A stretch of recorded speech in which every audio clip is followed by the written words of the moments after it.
৩,৪০০ বছরের পুরনো শহর। ৩,৪০০ বছরের পুরনো শহর, তবে এতদিন পানির নিচে ছিল আস্ত এই শহরটি।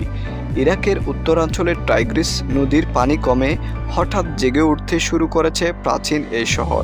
প্রাচীন মেসোপটেমীয় সভ্যতার নানা নিদর্শন ছড়িয়ে ছিটিয়ে আছে দেশটিতে। ওই নদীতে পানির স্তর নেমে যাওয়ায় চলতি বছরের শুরু থেকে শহরটি বিভিন্ন স্থাপনা ধীরে ধীরে ভেসে ওঠে। জার্মান ও কুর্দিশ প্রত্নতত্ত্ববিদেরা জানান, এটি প্রাচীন মিত্তান্নিস সাম্রাজ্যের সময়কার একটি শহর। শহরটিতে একটি প্রাসাদ রয়েছে, আরও রয়েছে কয়েকটি বড় আকারের ভবন।